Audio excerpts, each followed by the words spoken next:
Okay, go ahead. So in the preface, Annie Besant says that she's going to present these religions in the light of the occult teachings.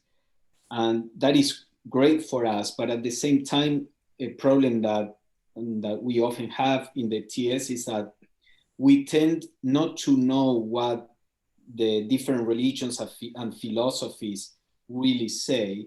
We tend to learn what theosophy says about the religions and so we know what Blavatsky said about Plato, but do we know what Plato says or anybody else? So sometimes we think that, a religion believes in this or in that, and it's actually the esoteric interpretation of that religion. But if you ask the actual people who practice that religion, many times they don't believe in that. So we have to keep that in mind, that what we study here is Hinduism or any other religion from the point of view of the occult science, not as it is understood necessarily by the practitioner. Do you feel like our public lecture with a practitioner helps balance that out? Yeah, I think that's very valuable for that reason. Yeah, and I think Robert's study guide too gave us a good introduction into that. Okay. Any other comments before we get started?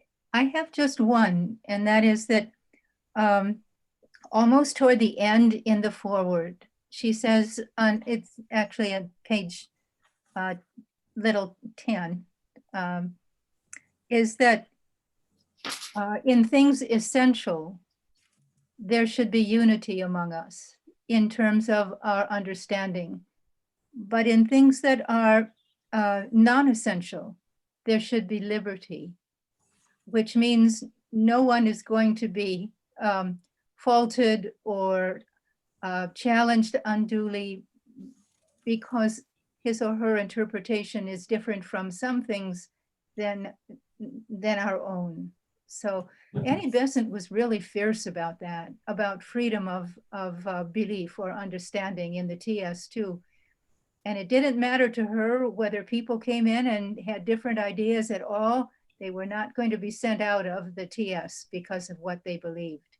So the only thing was that there must be that sense of unity, that sense of brotherhood, where essentials were concerned. Well, we might also add that even within a religion, there are many different interpretations. So. Okay. The other thing, now we can go to the start of the chapter. The only thing that I got on the first page was where she says she felt the difficulty of the task that is undertaken to put everything about Hinduism in a lecture, which she was doing, or in a chapter of the book. And I have to say that as I started reading, I felt an anxiety to be able to come to Lodge together and study this, in a certain time frame without having the freedom to keep going until we're done. So, yeah.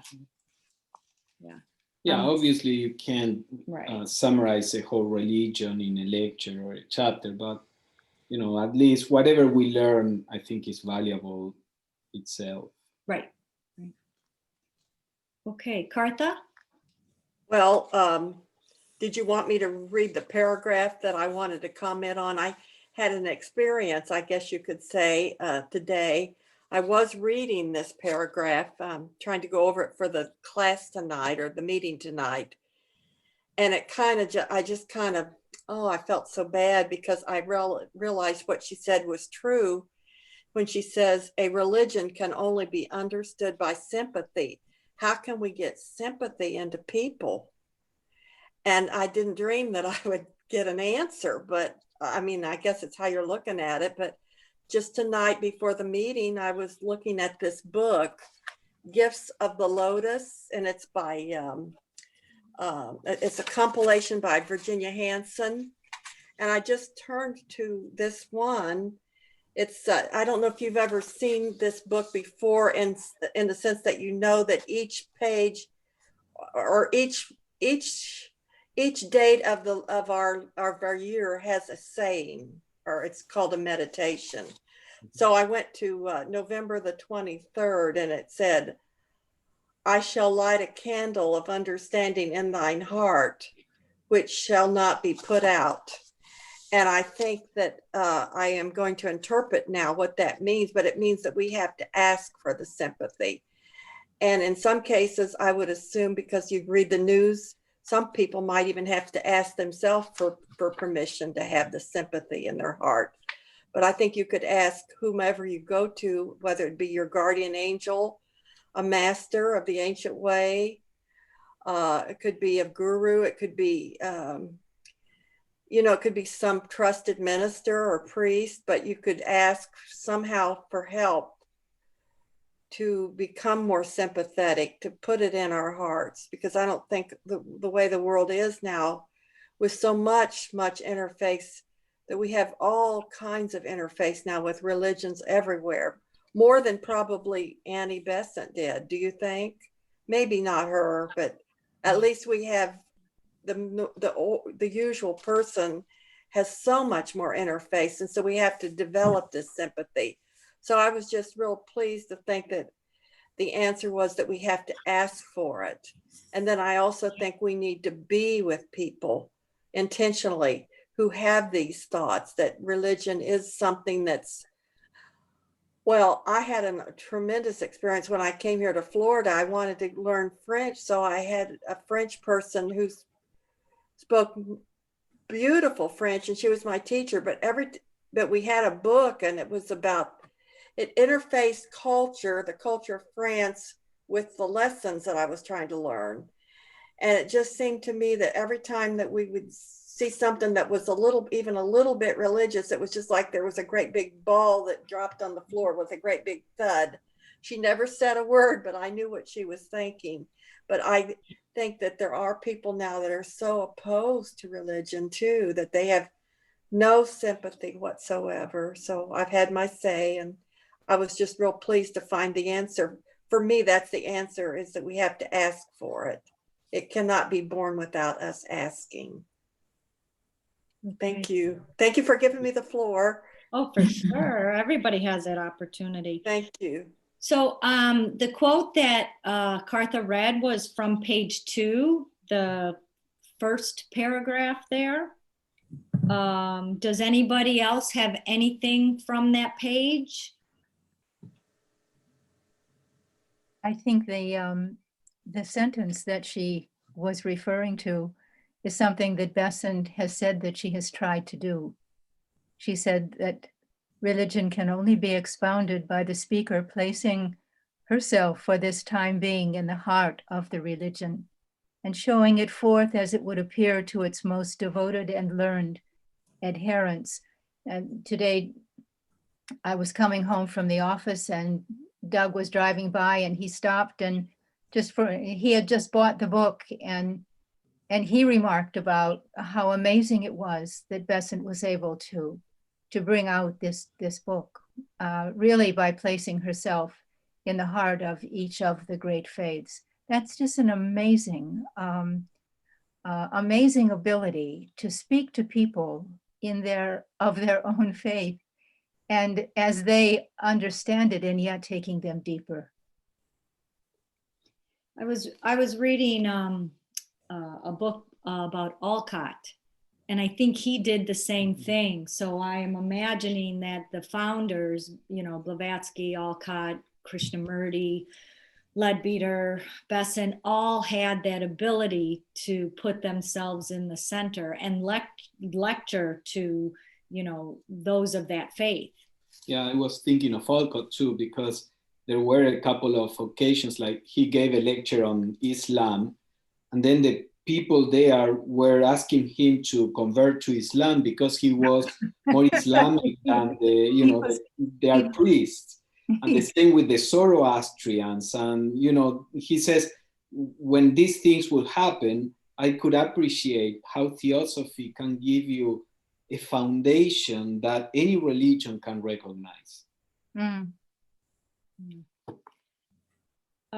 At the bottom of the page, the paragraphs, she says, "Let me begin by reminding you that this race, the Aryan, or now called the Indo-European race, is the fifth in the course of human evolution, and that in the case of this race, as in the case of the one that went before it, a definite plan was followed in its formation and in its training." So the next page, page 3, goes into more of that. Does anybody, she talks about from the flower of the fourth race came the seeds for the fifth race.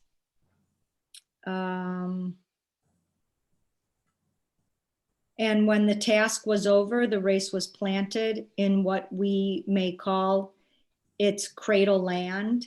And this is what, when we talked about last week, about the Dravidians came in 2500 BC, and the Indo-Europeans or the Aryans in 1500 BC.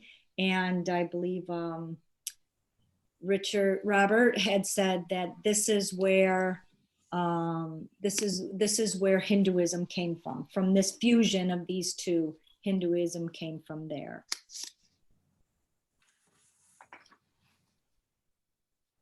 Yeah, the idea, I think, in theosophy is that the Hindus were the first sub-race of the fifth root race.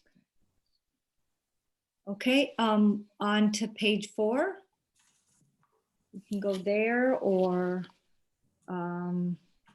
This is actually quite an interesting and strange narrative. Certain families were chosen out by the Manu to form the forthcoming race, separated from the earlier humanity, segregated, placed apart, and for an immense period of time trained, guided, educated under the immediate direction of the Manu and the great initiates who surrounded him. That's, if this was a public lecture, I don't know how that would have gone down, but to me, it's very interesting and almost beyond my comprehension as to how this actually took place. This is no ordinary lecture. no. And then she adds, from what you said, and the rishis, these were the rishis of ancient India, the people that you described. So we can go on, and at the bottom of page 4, now we find, as we study the religion given to this ancient people, that includes a training for the whole nature of man at different stages of his evolution, and that it guides him not only in his spiritual and intellectual life, but also in all his relations with his fellow men, in the life of the nation and of the family. This page I really liked. The whole civilization is religious, and there is nothing in human life regarded as secular or profane. And it reminds me of a story. A friend, an Indian friend, said we were having a discussion about harmony, and he could not understand how, as a group, if I paraphrase correctly, as a group, we could not bring to harmony. He said because he lived in a very large family, I think it was like 20 or 30 people. With cousins and right, with cousins and all that. And there was never disharmony, and so I can see where he came from, that how could I, and even him, I was just like kind of saddened by it, because 10 minutes with anybody in my family and there's some discord going on somewhere.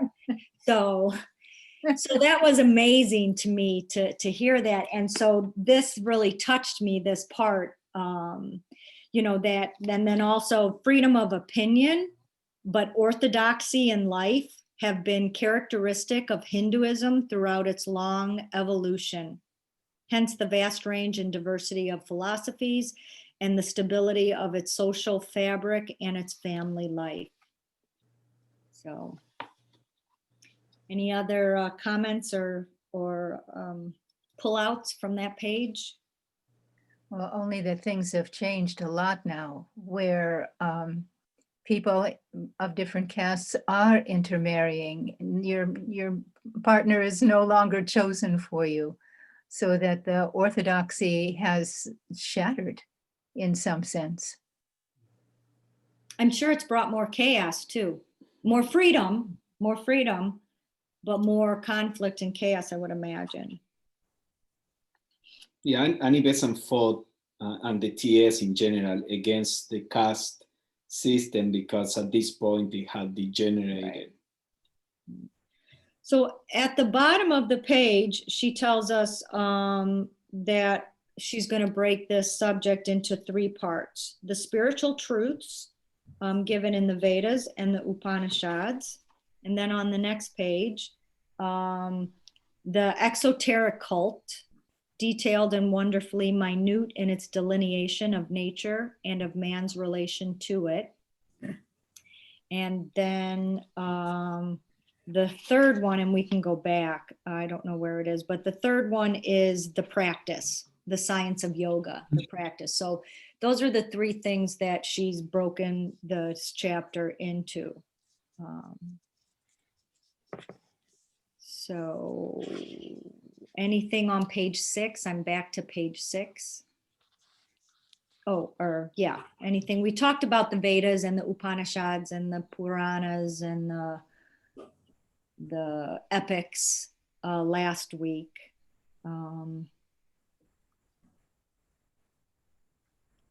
At the bottom of page 6, she says, "You will never understand Hinduism unless you realize that it is a system given by occultists, by rishis, to whom the invisible world was a matter of knowledge, that it was intended to train the people gradually into a knowledge of it by their following a system based on the facts of the invisible." Can we back up for just a sentence there too? Yes. It says, "Here for the people at large, there are the outer teachings which are gradually to train them to understand the hidden and spiritual truths." And it's interesting that they're using outer teachings, which means, I'm assuming through their kama manas, that somehow they'll reach them through that to get them to train to understand, to get into spiritual truths, into the inner world. And I thought that was interesting how they will take people at large. I guess they mean those who are not in the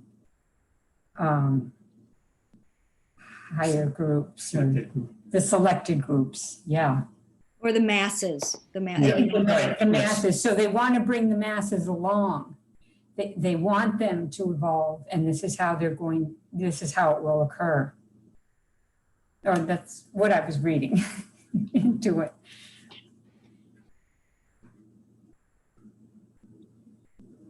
Yeah, I think that was the original plan by the time that the TS was founded. The Brahmin caste, they were very exclusivists, and they were teaching only to people from the same caste.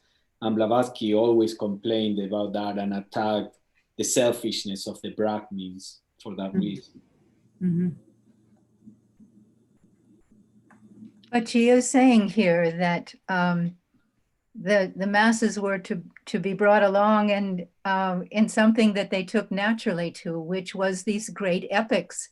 And like the Ramayana and the Mahabharata story. I mean, and what's happening today? I mean, we're all immersed in drama, in films about space, about superheroes, this is what people are flocking to for inspiration, and even moving away from the dead letter of the scriptures and so forth, to being involved in, and even in themselves, in gaming and so forth. It's all about a virtual universe, and at least if it has its disadvantages, at least it's firing up the imagination to think beyond the box. And I think we're really, and the indigenous folks, knowledge was transferred through story, all through a storytelling and a one-on-one initiation into these mysteries. So I think this hasn't left us. We're still in the same the same situation now, maybe even more so. And look at the secret doctrine. What a drama. I mean, how can you not be amazed? Anyway, yeah, sorry about that. No, that's yeah, okay. it's actually, the first book that the masters wrote through Mabel Collins was a novel, The Idol of the White Lotus. Blavatsky wrote stories. Then the master KH himself, it seems, according to what seems was published in the Theosophist at the time, The Dream of Ravan is again a novel that the master KH wrote and published. So that's always there. I agree. And when we see what Harry Potter and all these movies did for the generation of children, I think it brought back that to look at, things in a deeper way. Mhm. So, okay. Anything else? Stories are a good way to convey a deeper meaning. It's like there are shallows for those who are just beginning, and there are depths for those who have more wisdom. So stories can convey a lot, and you remember them. Yeah. Mhm. Yeah. I think I know, I think what I think is that though somewhere along the line, we forgot to teach, or we forgot to teach our children. I know my children didn't know, or we didn't have the chance to learn about symbology, about symbols and how to navigate these stories. So I'm interested, I would be interested to know if children of old were brought up with these stories, that they understood the analogies and the correspondences. Because I know Jake came home from, during the Waldorf school, they were reading Homer's Iliad. And I was like, okay, Jake, aren't you supposed to read? He goes, Mom, everyone just keeps dying. I know what's going to happen. They go someplace and they die. They go someplace and they die. And so when is it an outright teaching that we're missing? Or is it something that, like I'm seeing in Hinduism, that, everything that is done is purposeful to this end. So. The stories seem to have an effect where it allows you to start to build up an image inside, which allows you to connect with, some of the higher aspects of yourself. It's just a building process that helps you turn on these other capacities that you normally wouldn't deal with when you're just hearing words through your ears. And the imagination. And imagination kicks in, yes. Yeah, That's a good point. So at the bottom of page 7, we have the exoteric cult was intended to make a harmonious chord between man and his surroundings, and was imposed by authority because the people were not capable of assimilating the knowledge on which it was based. So that's the masses, teaching the masses the ethics. Okay, so the third part is on this page, on page 8, where she talks about the science of yoga, which is a union with the self. At the bottom, she says, we shall take these 3 divisions in order.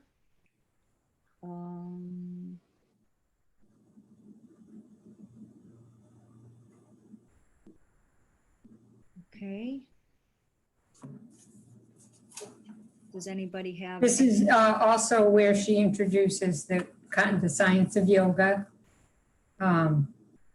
where she explains that. And she said the truths were to be realized by yoga. And, but I thought it was interesting, that's where the guru became important, because now it said we needed a teacher to tread the path. So.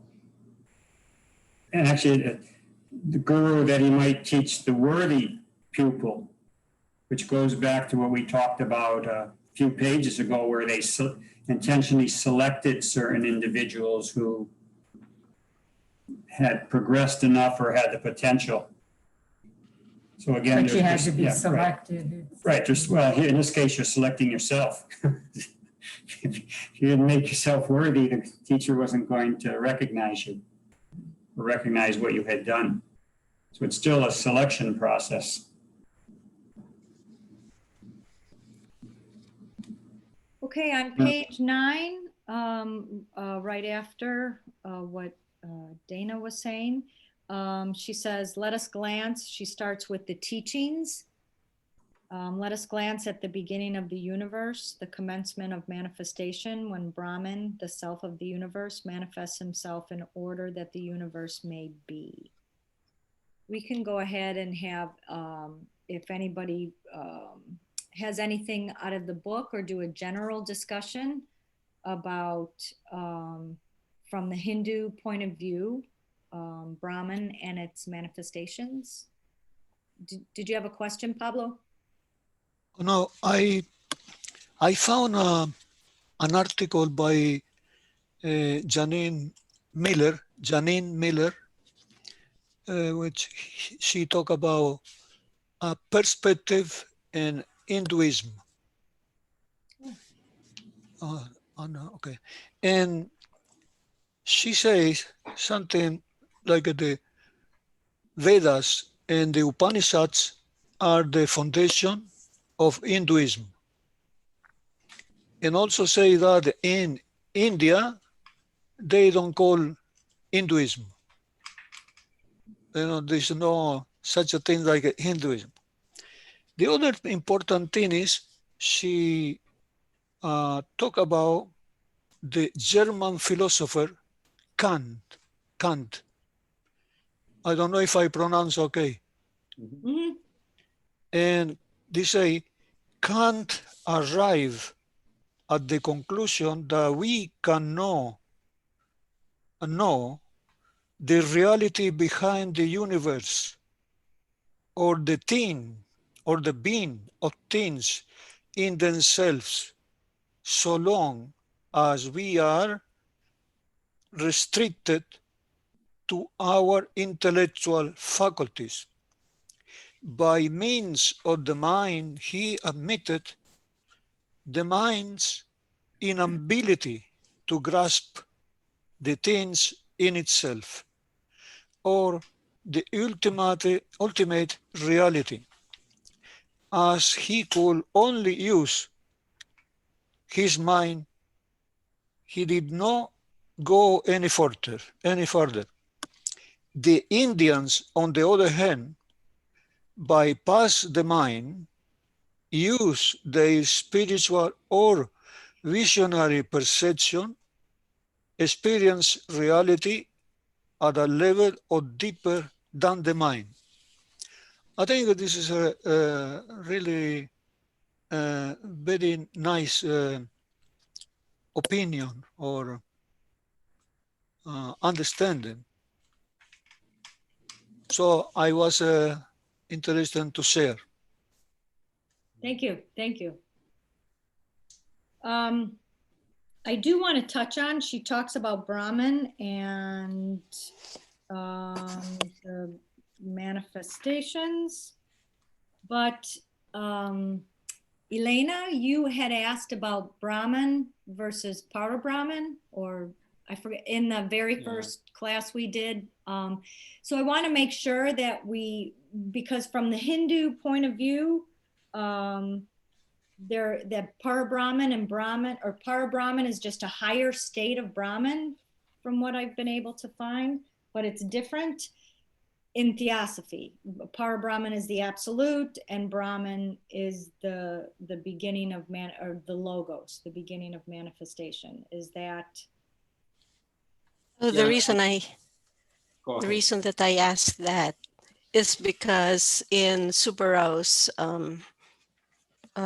commentaries on the Gita, and I think you were in the first class that when we started to study that, the absolute is always Brahman, and they never mention Parabrahm.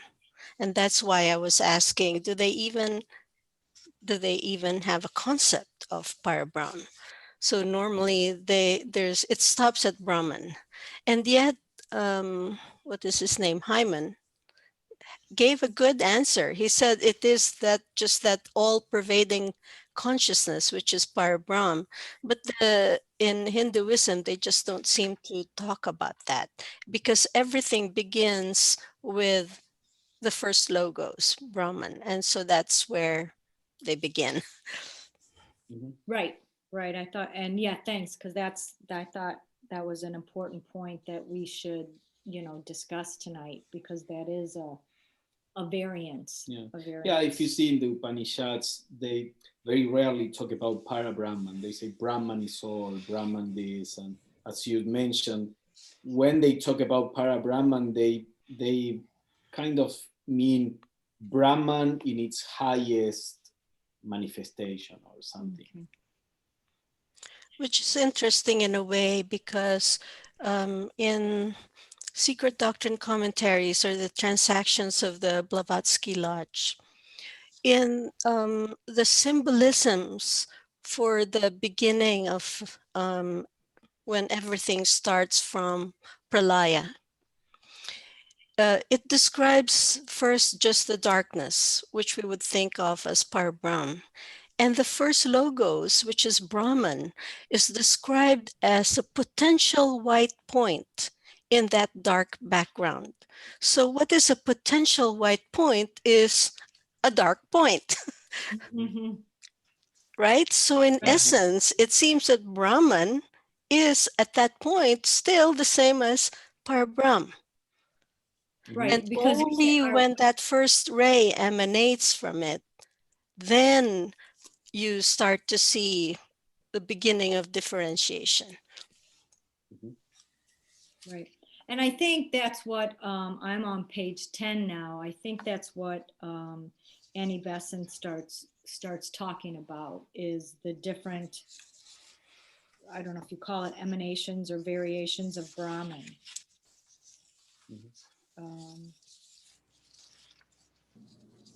So on page 10, with Brahman, the manifested universe begins. He is the source, the font, the one self, and the one breath of the universe. Outside him is nothing that is manifest. Outside him there is no life, no thought, no mind. Manifesting in his threefold attributes is Sat, Chit, and Ananda, and from him all qualities come forth. He unfolds these in one, the first, the cause of all. Yeah, so that's one of the central teaching in Hinduism, is the idea that the ultimate reality that we can talk about, both in the cosmos and in ourselves, has these three aspects: Sat, Chit, Ananda, which can be translated as self, consciousness, and bliss. And Nisargadatta would would Or beingness, yeah, said beingness, self or beingness. And Nisargadatta sometimes would combine them and say that that means that consciousness of the self is bliss. So that's self-realization. Mhm. Okay. Which is the goal. Mhm. Okay. Just clarify. Anything else on that page jump out at anybody? Or do you want to go over, or do you have any questions? Or the next page, page 11. But then also he talks about with Brahman, he says she says there's a hint. I couldn't even pronounce that word. This is the middle paragraph, but after this description, hint of something beyond even the manifested Brahman is given, which is what I wondered was that there was something beyond Brahman, because there is no, not necessarily a beginning. So there must be something more than Brahman, because Brahman was a beginning. So there's beyond his beginning. And I wondered if that were was something that Hinduism might recognize or think, consider. I asked a similar question, and Pablo had said that in theosophy, we clarify, or not me, but Delineate. yeah, clarify or delineate things more. So the first logos, the second logos, the third logos all have like different names, and that's a function or an idea in theosophy that's not in Hinduism. So in Hinduism, Brahman is all these manifestations or all these gradations, and they just still call it Brahman. No, they Oh. have Brahma, which is the third logos. So they don't distinguish between second and first or second and third, Right. but they do have the first and the third. And they do have that concept, I guess, of something beyond Brahman, because there's a word para-Brahman. The only problem with para-Brahman is the moment you start talking about it or describing it, you have already limited it. And that's why it's just not talked about. Yeah, what I mean, when you read the Upanishads and all of that, many times they talk about Brahman as being manifested. And then they will talk about Shiva as being unmanifested, for example. So I think, we can make a system of there, and definitely Brahma is there, the creator, and we can compare it with the third logos. But in the scriptures is far less defined. You can find all kinds of, even here, Even in these few pages, yeah, I kept asking, where is this and what quote is something that? here, like such is the description of Brahman, the manifested, the cause of the universe. But from normally we say Brahman is the unmanifested logos. So I don't know if it is on purpose or what, but it's harder in Hinduism to separate. You will always find some scripture that takes it differently. Now, from the philosophical point of view, we can make that, qualification.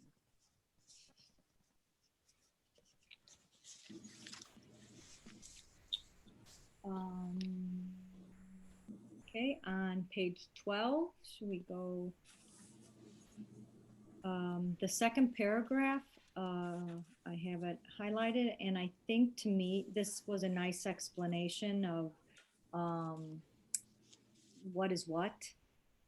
As salt in the water in which it is dissolved, as fire in the wood before the fire sticks are rubbed together, as butter in the milk that is brought forth by churning, as cream in clarified butter. So is Brahman concealed as the self of every creature. I'd like that. So it's like it's its essence or its potential, however you like that. Any other? Michelle, with that, then we're saying that would be concealed as, and I guess in theosophy, what we'd call it, the divine self. Where it says Brahman concealed as the self, Yeah, would that really be referred to like the divine self? I would imagine, because since it's capitalized, that's Right. Yeah, right. would be my guess. Okay. On page 13, she starts talking about the wheel of reincarnation and Burloka, Bhuvarloka, and Svargaloka. So Loka meaning place, and then Bur meaning the physical, Bhuvar meaning the astral, and then Svarga meaning the mental. So as I read that, I saw the cycle of life or life after death. And at the end, she's at the bottom, she says, to this wheel, man is bound by desire, by the thirst for sentient existence, which is in his ignorance he identifies at first with the life of the body. Yeah, so in Hinduism, the thing that keeps fueling the wheel of reincarnation is that desire, tanha or trishna, the thirst for experience, for sensation. And is that similar as in Buddhism? The Buddhism, how they talk about the wheel of... Yeah, they also talk about tanha. Okay, so what does theosophy say brings us back down? It's more like of an impulse, isn't it, to... Besant would take the Hindu view, and many times she would say we incarnate because of desire. After Devachan, we get the desire again to experience life. So same.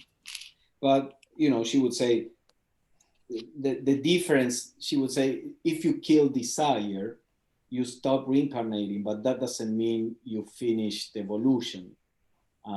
Actually, you will be brought back in another cycle, because the only purpose is in the wheel of reincarnation is not desire. There is a purpose. That's not the behind. only purpose. Yeah, there is a purpose behind. That is not so much in Hinduism. The idea there is you kill desire, you don't reincarnate any longer, you are free.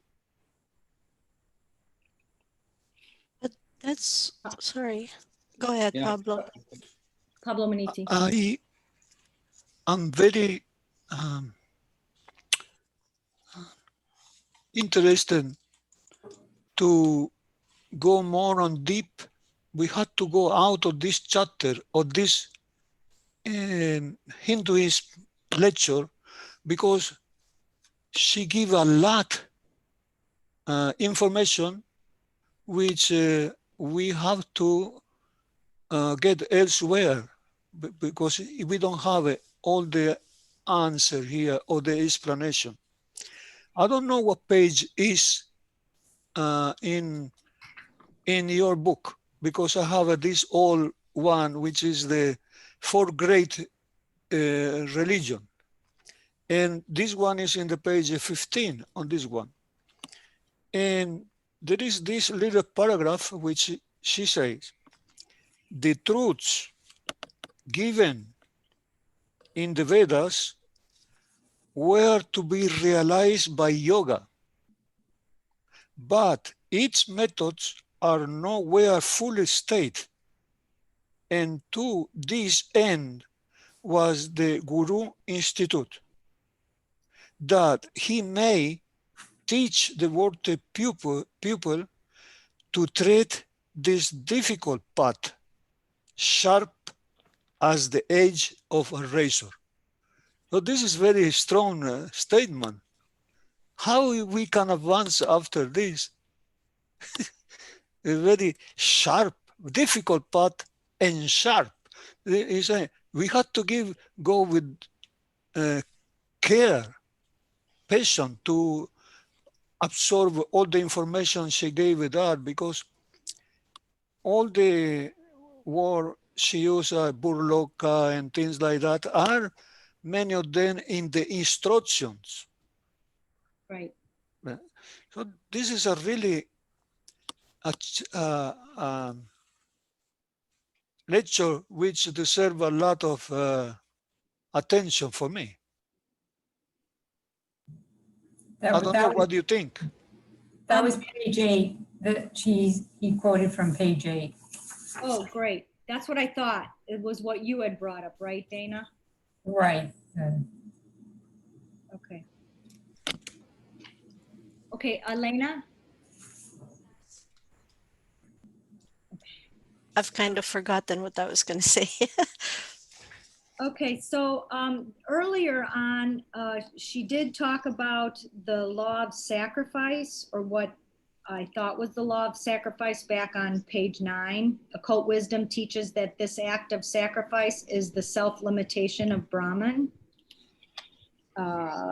His circumscribing of himself by Maya. And then here on page, where'd I lose it? Page 12 maybe, or page 14, she talks about the law of karma. All this evolution proceeds under the law of causation, each cause working out its due effect. This is the law of karma that returns to every man exactly the results of his sowing, which we know. Mm-hmm. Yeah, but I just wanted to bring those two things up.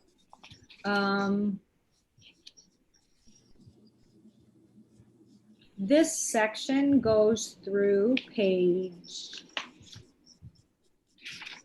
I think, anything on page 14, anything more on page 14 about the lokas?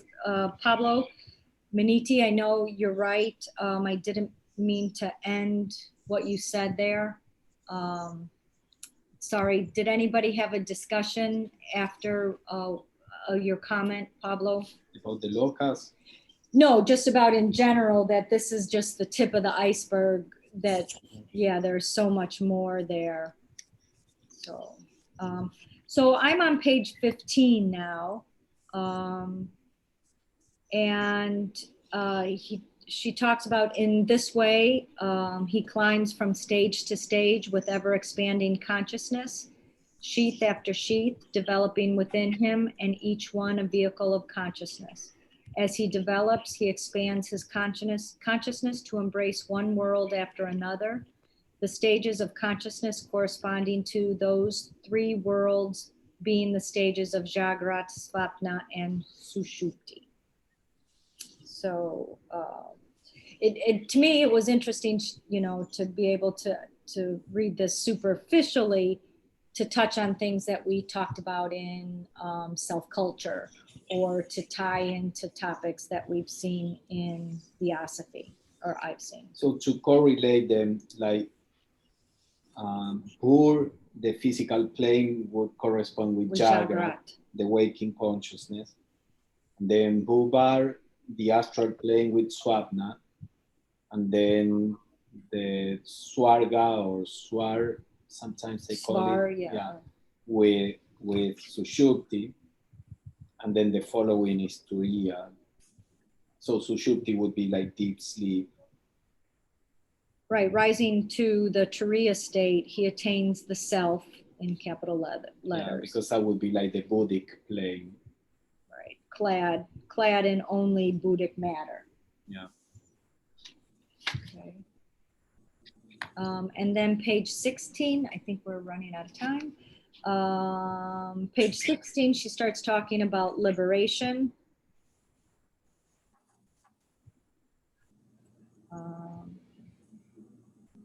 Anybody have any comments, inspirations?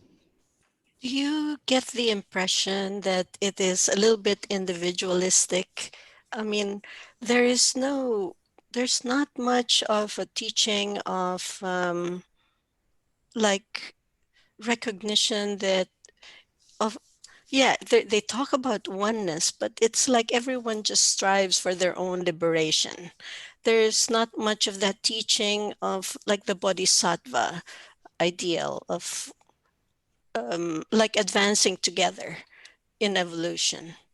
Do you get that idea? I didn't find that either. That's what I was I looking mean, for. Or even the Nirmanakaya, I was, yeah, that's Buddhist, right? right. It seems like everyone just take care of your own advancement and then attain your liberation.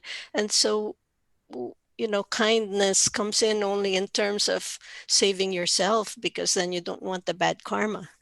Mhm. Is that an impression that you are getting from? I don't, well, I would say yes, in the Mhm. sense that there's nothing written about, obtain your liberation, come back and help. But from the very nature, like that's why that struck me, that one part was everything they teach is to be at one with nature, or, in harmony. So maybe that's their brotherhood, is that everybody is practicing, there was no secularism. Everything was sacred. Maybe that's, yeah. Yeah, but the way it is presented is like you get to unity, I Right. get to No, I unity. understand that. Yeah. And perhaps that idea of the bodhisattva was part of what the Buddha came to reform Hinduism, to add something that had fallen out of sight.